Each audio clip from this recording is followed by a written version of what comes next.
Nice Thieves is the name given to the group of thieves who robbed a branch of Banco Rio in the city of Acasuso, Argentina, in 2006. They sang a birthday song for one of the hostages, and in the end, they requested pizza from the police, claiming that the hostages were hungry. How did thieves like these manage to execute the theft of the century, as the newspapers still refer to it today, and make the police look foolish after escaping in a way that wouldn't be discovered until hours later? How was the wife of one of them the loophole in that genius plan that they hadn't considered?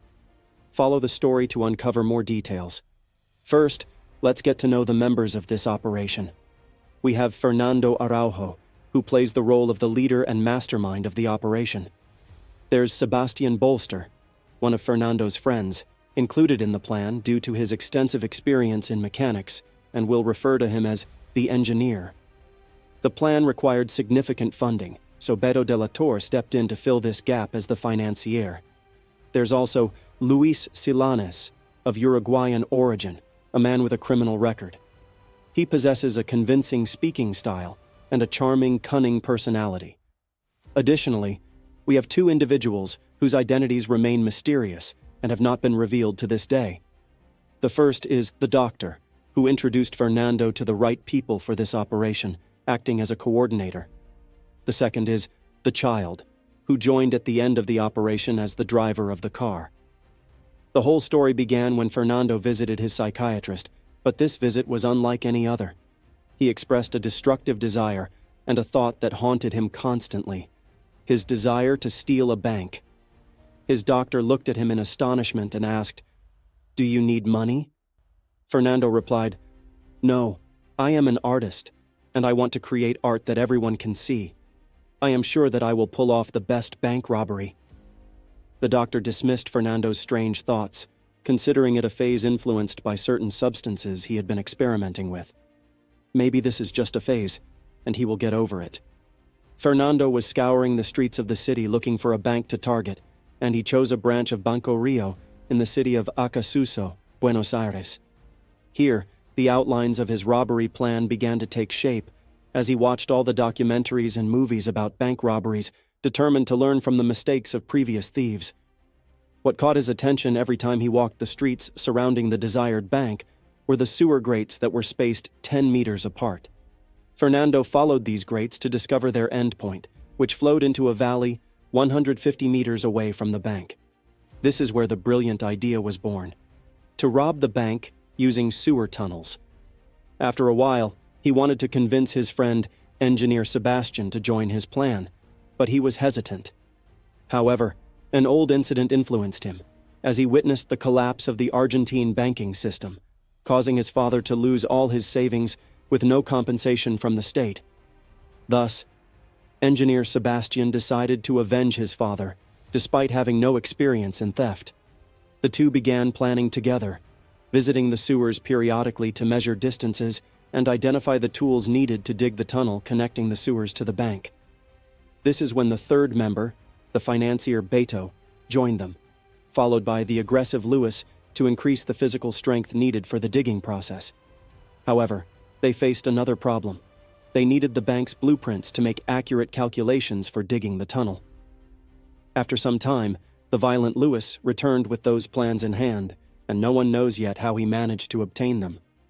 The tunnel digging process began, and Fernando was worried about the thermal sensors in the bank vault. As soon as they detected any movement, the alarms would trigger, the police would surround the area, and the plan would fail. He attempted to design a suit that would insulate their body heat, but after several experiments, he couldn't be certain it would succeed. Therefore, he adopted a new plan for the robbery. He knew that if they executed a traditional robbery, they wouldn't gather much loot, and it would be a significant risk because the police would surround the place before they could escape. As always, Fernando's intelligence surprised everyone again, and the idea struck him.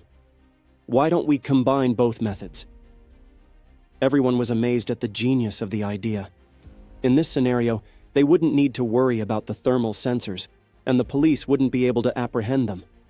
They would enter through the front door, as if they were conducting a normal robbery, making the police believe they had surrounded the thieves.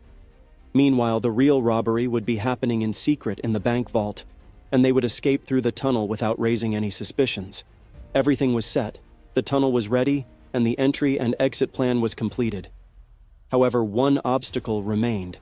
How would they open the safety deposit boxes, given that each one had its own key? Engineer Sebastian and Commander Fernando rented a safety deposit box so they could enter the bank's vault and understand how the boxes worked. Here, Engineer Sebastian came up with a brilliant invention, a cannon machine capable of breaking the lock in a record time of only 7 seconds. All right. What if the police discovered that they had used the sewer tunnels to escape? Of course, their escape route would be cut off at the end of the valley, and the plan would fail. This is what came to Fernando's mind, and he proposed another amazing escape idea. They would build a small dam in the sewer tunnel to raise the water level. Then, they would board their small boats and place the loot inside them. At the designated sewer outlet, they would come up to the street with their spoils. But what if passers-by saw them on that street? They decided to put a van directly over the outlet and cut a hole underneath it to allow them to climb directly from the sewers into the van where no one would notice them. Financier Beto invited the three of them to his garage to modify the van according to their preferences. In a moment of distraction, Beto's wife entered and overheard all their conversations and saw what they were doing. They all looked at Financier Beto in horror, but he reassured them, saying, "Don't worry, I trust her. She won't betray us." The day of the heist arrived, and each member took their position. The child sat in a van, waiting for the moment to take off, while Engineer Sebastian entered through the tunnel, sitting tight for his comrade's signal to smash the bank wall. The others parked a car near the bank to mislead the police, making it appear as though this was the vehicle they would use for their escape. As the heist began, they ordered everyone in the bank to lie down, pointing their heads toward the ground, and locked all exits to prevent a police raid. Meanwhile, the guard had locked himself in his office and called the police. Before long, the police surrounded the bank with over 100 officers, and snipers lay in wait for any movement to take down the thieves. One of the robbers grabbed the bank manager and forced him to open the vault, after which they took him to remain with the hostages, an estimated 23 in total. Fernando, the leader, made a clever move that convinced the police the robbers were truly cornered inside the bank. He emerged holding one of the hostages, pointing his gun at her head, and attempted to escape. However, upon seeing the overwhelming number of police officers, he quickly re-entered the bank without wasting a moment. Fernando, the leader, rushed to his friend, Engineer Sebastian, to help him break through the wall and gain entry, initiating the operation to crack open the safety deposit boxes and loot their contents. Meanwhile, Financier Beto and Violent Luis were upstairs trying to force the guard to surrender and exit his office by threatening to shoot one of the hostages. Eventually, they succeeded in getting him to come out, immediately releasing him and seizing his phone to communicate with the police. Violent Luis gestured from inside the bank via phone, instructing them to call him for negotiations. They were in desperate need to buy more time to loot as much as possible from those safety deposit boxes, so Violent Luis settled comfortably at one of the desks, leaving the police in a state of confusion. Hours passed, and every now and then he spoke to them on the phone with bizarre things just to delay them. On one occasion, he asked them to contact his lawyer and provided them with the phone number of one of the hostages inside the bank. When they called that number, Violent Louis answered, altering his voice, and informed them he was on his way to the bank. He tried to stall them for as long as possible. They would occasionally release one of the hostages to prove their good faith. They even sang a birthday song to one of the hostages and allowed them to use their phones to call their families, just to lighten the mood. Fernando, the leader, and Engineer Sebastian spent nearly the 2 hours they had set to break into 147 safe deposit boxes. Then they began lowering the bags containing their spoils through the tunnel and signaled to their comrades that it was time to flee. At this moment, Violent Louis pulled out the last of his tricks and called the police again, telling them that once they were arrested, they wouldn't be able to enjoy delicious food, as the hostages were hungry. He asked them to bring him Italian pizza from a restaurant more than half an hour away from the bank. The police agreed to his request and ordered the pizza. They took advantage of this moment to pour chlorine throughout the bank to erase any trace of DNA or fingerprints belonging to them. They also scattered hair from several people they had brought from the barber, ensuring the police couldn't identify their DNA. They left their weapons behind and exited the bank through the tunnel, placing a piece of furniture to cover the gap in the bank's wall. They climbed into the boats waiting for them below and reached where a van was waiting. They boarded, loading their spoils, estimated at $20 million, and headed to one of the houses they had rented for their plan. They turned on a news channel and found that the police were still awaiting a response from the thieves, which was the biggest evidence of their plan's success. They divided the spoils among themselves, each going their separate ways, agreeing never to meet again. Meanwhile, the police decided to storm the bank after they did not receive any response from the thieves inside. When they stormed the bank, they were surprised to find that there were no thieves present. Only the hostages and the treasury money had been looted. Their eyes turned to the hostages, thinking the thieves were hiding among them, so they arrested all the hostages and took them for investigation, which took a long time. Meanwhile, the search operation was underway, and they found weapons, later realizing they were toys and not real weapons. They then discovered a piece of furniture that was out of place.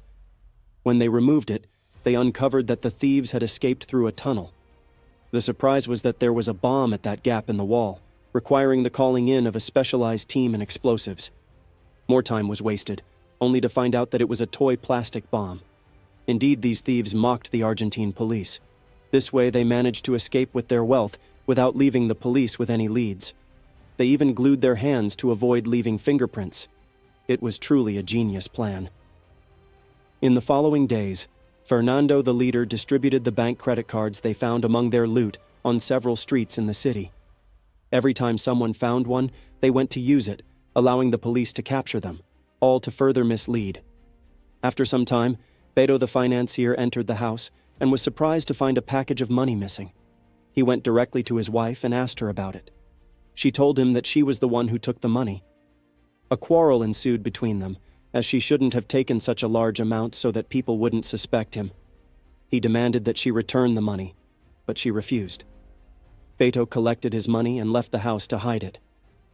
After a while, he was shocked when the police arrested him because his wife had accused him and his friends of being responsible for the robbery of Banco Rio. They were all arrested and sentenced to prison terms ranging from 3 to 9 years. However, they exploited a legal loophole to their advantage. Their robbery was not armed. According to criminal law in Argentina, there is a significant difference between armed and unarmed robbery.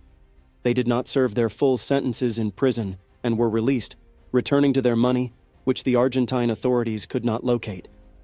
Now they all live in luxury and brag about their genius theft, which has been recorded in history as the theft of the century. If you've made it this far in the video, it means you enjoyed the story. Don't forget to like the video and subscribe to the channel for more exciting tales.